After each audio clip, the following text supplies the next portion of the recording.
como, de fato, materializar esse desenvolvimento sustentável para que as coisas se sustentem, né? Essa que deveria ser a base do desenvolvimento sustentável, do ESG e por aí vai. Né? Porque a gente fala muito de soluções tecnológicas e tal, mas a gente avalia muito pouco o desenrolar disso no tempo e no espaço.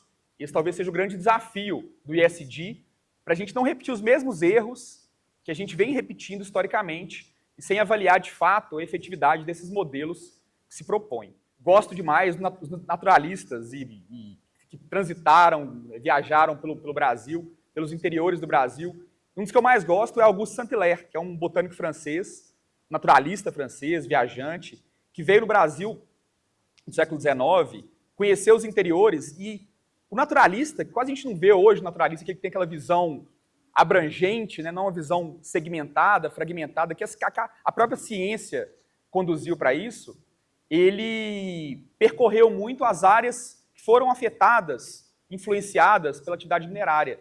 E a gente destacou um excerto de um livro dele, que ele fala justamente isso, que muitos povoamentos dos distritos auríferos das províncias de Minas, Minas Gerais, né, foram outrora ricas e prósperas, mas atualmente não apresentam, como toda a zona circunjacente, senão o espetáculo do abandono e da decadência. Então, assim, é com esse contexto, com essa provocação, que a gente queria trazer para o LASE, para esse fórum, uma discussão sobre investimento social privado.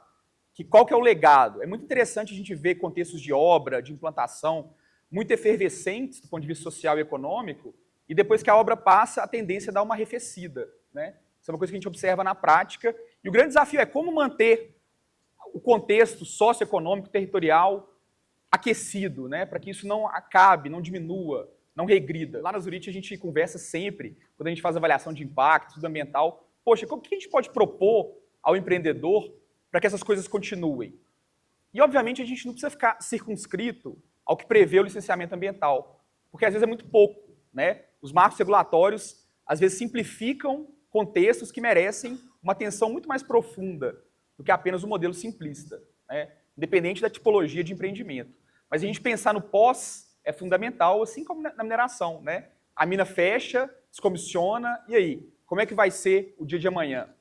Teve uma efervescência, um boom populacional, econômico, realidades foram completamente alteradas, e como é que a gente pensa no amanhã? Né? E esse legado, muitas vezes, passa esquecido, né? A gente precisa pensar sobre ele, propor a partir dele, a partir de um novo território, que foi completamente modificado, né? O desenvolvimento pressupõe isso. Então, assim, a gente trouxe essa reflexão de Saint-Hilaire para a gente pensar sobre o amanhã. Acho que quando a gente fala de investimento social privado, e acho que sim, para a gente até deixar todo mundo no mesmo conhecimento, né? Acho que esse que é o grande desafio aqui.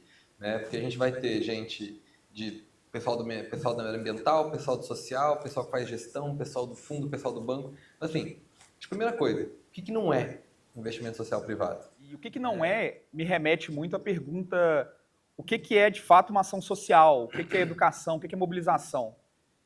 Que é uma diferença muito grande de campanha. Quando a gente faz uma campanha, uma festa na comunidade, uma coisa assim, isso é uma ação pontual, a não ser que esteja vinculada a uma conjuntura muito maior de continuidade. Então, assim, já que a gente está falando de desenvolvimento sustentável o tempo todo, de ESG, como que se sustenta esse investimento social, essa ação social?